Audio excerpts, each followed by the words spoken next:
Valve now has new job listings for their art and finance department, while also getting rid of one of their job listings for hardware. Unlike other companies facing mass layoffs, Valve keeps its team small, around 300 people, which helps them stay super profitable and always on the lookout for top talent. This has made Valve one of the most profitable and successful companies ever. So although Valve is always hiring with open job listings listed on their site, what we are looking at are new job listings that were not there just a few days ago.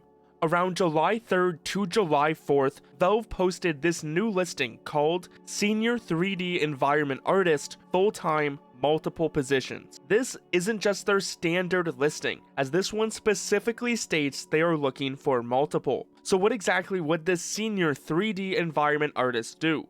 Basically, they'd be the masterminds behind the look and feel of game worlds. Think designing the detailed buildings, epic landscapes, and cool props you see in games, making sure they fit the story and run smoothly. You would be creating prototypes and mock-ups in the early stages of production. Use computer software to design and sculpt the 3D backdrop where characters, vehicles, weapons, objects, and other elements operate and interact. Map out and create scenery elements and props that help drive and support the game's story, and much more. They list the requirements for the job, which includes a master's degree in 3D animation and 8 years working as a 3D animator. And thanks to a new Washington law, Valve has to reveal the salary range for this role.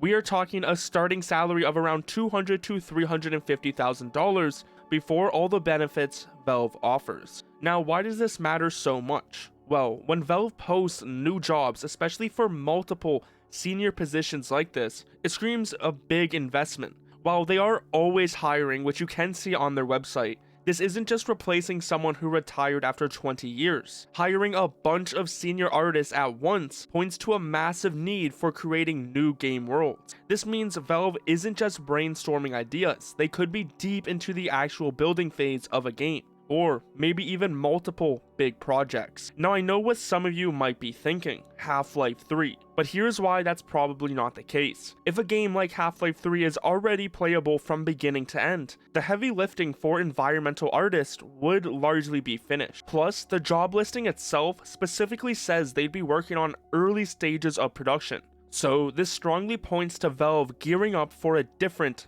brand new project. Although you could argue this might be Valve gearing up for a final art pass, just trying to get a few more artists to make sure Half-Life 3 is polished. Now what could be a bit more likely is that these positions would be for Deadlock, as it is still seen to be in an early development status. Of course, Valve has a flat structure with no real boss other than Gabe Newell, where you can literally work wherever you want with wheels on your desk. We won't really know for sure what projects these new jobs are for, unless you apply and get hired there yourself. Valve even posted a new listing for their finance department called Outbound Royalty Payments Professional. This job is all about making sure that game developers and publishers get paid correctly and on time for their games sold on Steam.